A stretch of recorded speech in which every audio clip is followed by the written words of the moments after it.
The corona crisis behaves in mysterious ways, and it will have impacts on markets and economies of all kinds now and well into the future, including currency markets. One of the side effects of a recession is deflation. That is, the money supply seemingly shrinking due to less economic activity taking place. One of the techniques that governments have discovered to attempt to combat deflation is to use central banks to help keep interest rates lower to encourage borrowing and essentially economic speculation, which is said to lead to new discoveries, new businesses, and the economy generally recovering. But also in an attempt to get money directly into the hands of consumers and businesses, the government essentially bails out, to use somewhat of a derisive term, individuals and businesses. This has historically taken the form of unemployment insurance and other relief measures, but in more recent times, it has taken the form of actual cash handouts to various entities and individuals. Can those practices lead to negative consequences, such as inflation or hyperinflation? Let's find out.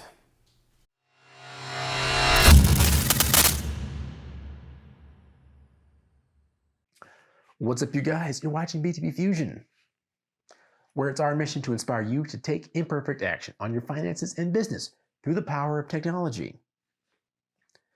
Help us in the mission by pounding that like button and dropping us a comment if you like what we have to say. And especially if you don't like what we have to say. We're not perfect here, and we appreciate the input from our viewers to help us improve and deliver the content that is needed in today's corona crisis-induced world. So inflation is not a new concept, at all. There was inflation in the Roman Empire, and actually is one of the main theories for why it fell. But generally speaking, for the uninitiated, inflation is typically a phenomenon of the money supply. That is to say, if the money supply stays the same, and the number of goods and services also stays the same, then prices will stay the same. If any of those ratios is off or fluctuates even by a little bit, then there's either inflation or deflation, depending on which way it goes. For example, if the money supply stays the same or shrinks, and the number of goods and services increases, then you have a phenomenon called a deflation, a concept that has not been brought up as much in the last 90 years or so, as all central banks do everything that they can to prevent that particular phenomenon from occurring. But deflation means that the money you actually have is worth more, in a manner of speaking, as the amount of goods you could buy with that same money actually increases. But Derek, isn't that a good thing? Well, speaking in a completely micro sense, yeah, that would be a good thing. That is, if you have money saved up and your bank doesn't fail, then yes, you would be able to purchase more and more goods with the money you have stashed away. The problem becomes, during periods of deflation, which typically occurs during periods of economic recessions, especially during the period when there were no central banks, banks would just literally fail, because everyone who had money in them would demand that they pull their money out all at the same time. This was particularly true during times when money was backed by gold.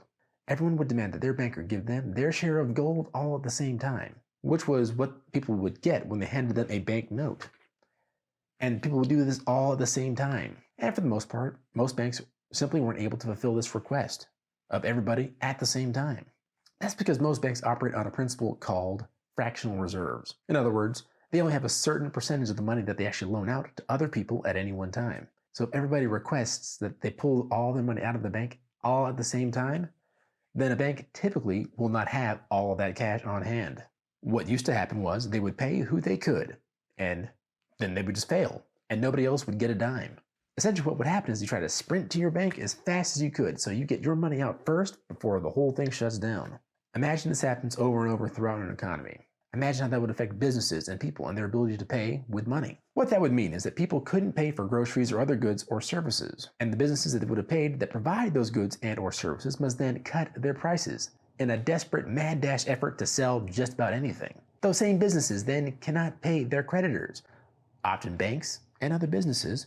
Those businesses then can't pay their creditors, often banks and other businesses, and they either have to close up shop or liquidate what they have just to pay up. This is a vicious cycle that ultimately ends when prices fall to a certain point at which people can start to pay again. The economy then recovers and grows again until it all starts all over again. And that's deflation. Inflation is the opposite phenomenon, and it can be just as vicious a cycle. So when a central bank inflates the money supply, that is, adds more currency to the economy than there is currently supported, then the value of the money that is already there becomes worth less. Not necessarily worthless, but just worth less. Depending on how much they add and frankly who they give it to, it could either be worth a little less or a lot less. So in the cases of places like Zimbabwe and Venezuela, the government essentially subsidized everyone in the entire economy, and they just printed tons and tons of their currency in an effort to pay their bills, which included the subsidies to people and companies. The supply of their money then inflated to the point that some people estimated that inflation in places like Venezuela exceeded 10 million%, meaning that they could pay their bills to various countries and entities such as people and businesses. However, because the value of their money was essentially becoming less and less, people couldn't then turn around and use that same amount of money for the same value to purchase other goods and services. People and businesses essentially got tons and tons of their currency. The value of the currency became so minute that people had to then take wheelbarrows full of cash to purchase basic goods such as milk, clothes, corn, or other supplies. Now, for a little perspective, the US inflation rate for all of 2019 was about 2%. And for a little bit more perspective, central banks, and in our case, the Federal Reserve, purposefully aim for a 2% inflation rate. The current economic theories that are floating around today suggest that inflation at a certain level is good for an economy. That is to say that certain economists feel that an economy can grow more efficiently with a certain level of inflation than without it, and it for sure can grow if there's no deflation, which is what central banks try to avoid at all costs. That said, will the US be in for the sort of inflation rates that occur in Zimbabwe and Venezuela, with all the stimulus packages and bailouts being tossed around? Well, the answer to that question is relatively complex, and frankly, I don't think anybody would be able to answer that. If we take a look back in history at periods of inflation in the US economy, we can see a couple of big trends. The first thing to notice is that prior to the 1980s and 90s, massive inflation and deflation cycles were a relatively common occurrence in the United States. The first thing that you notice prior to the 1980s and 1990s was that massive inflation and deflationary cycles were a relatively common occurrence in the United States. These cycles typically occurred around a major war in terms of inflation and around an economic recession or depression in terms of deflation. For example, around late teens and early 20s, roughly around the time that World War I was wrapping up, the United States experienced a period of significant inflation.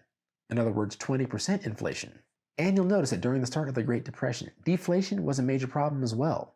In fact, economic historians looking at this time period in American and world history notice that deflation was one of the main triggers of the said depression, and that is one of the reasons why they fight deflation at any cost, and also one of the main theoretical reasons for decoupling currencies from some kind of metal base, and pushing for monetary easing both during times of economic unease and leading to economists recommending monetary easing during times of economic unease.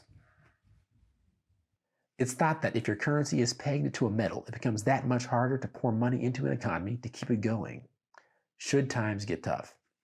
Another trend that you might notice in the last 100 years or so of inflation and deflation history in the United States is that during the late 1960s and early 1970s, there was both inflation and massive unemployment.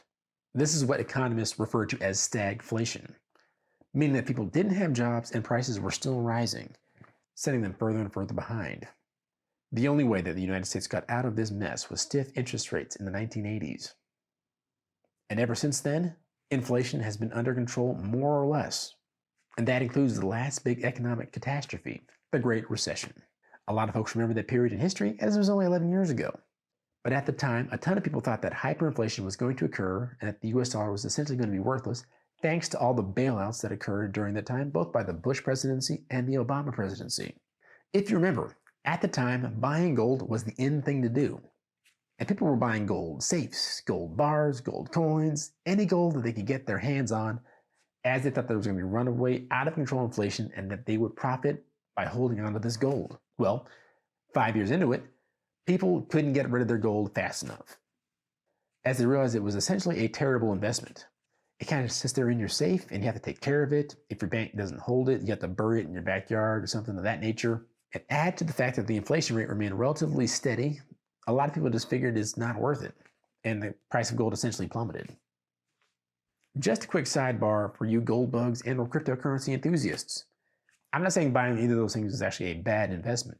However, buying gold or cryptocurrency or anything else is not really that great of an investment strategy. It's a great strategy to hedge against future hyperinflation, if it were to occur. But keep in mind, when you use something like gold or cryptocurrency to hedge against hyperinflation, You're not necessarily investing, you're just trying to avoid a catastrophe. Same $5,000 worth of Bitcoin is now worth $1 million worth of Bitcoin, or whatever. Well, the value of the dollar slipped. The value of Bitcoin did not necessarily inflate with it. So it's not as though you were richer with that same amount of Bitcoin. It's just that the amount of dollars that you have are just worth less, essentially. Essentially, you're just not any richer. You're at the same position that you were before. It's just that you're not holding worthless currency. And obviously, that's a good strategy to have if you feel as though hyperinflation is going to go out of control. But it's not going to necessarily make you any richer or any wealthier. Just keep that in mind. Just keep in mind when trying to become wealthy that you should really be thinking about buying assets that appreciate in value. Currencies come and go. Owning assets is the real key to wealth. But I digress. It would seem from the historical data that when money is printed and the economy is not in a free fall, that is when inflation tends to get out of control, as is during World War I and during the Vietnam War. Printing money during times of economic calamity would seem to indicate that inflation may rise a little bit, but it tends to be manageable, and it also helps to keep the economy afloat until such a time as full employment can be achieved. Now that's just what the data suggests. This time could be different, and inflation may in fact get out of control. I wouldn't bet the farm on it, however. The most prudent thing to do right now would be to weather the storm. If you're unemployed, get in on that unemployment insurance. Continue to invest in the stock market, as that in the long run has been proven to go up over the last couple of decades. And of course, the most important thing you can do is smash that like button if this video brought you any value whatsoever. And if you disagree with the conclusions that I came up with, be sure to let me know in the comments down below. I do read all of them, and I love to mix it up with you guys. And while you're smashing buttons and all that, don't forget to subscribe and click the notification bell so you don't miss a single video that we drop. Because we drop them weekly, and they're awesome. And remember, a goal without a plan is a wish. A goal with a plan and no action is a wish list. Take action on your business and personal finance using the power of technology. And we'll catch you next time. Peace.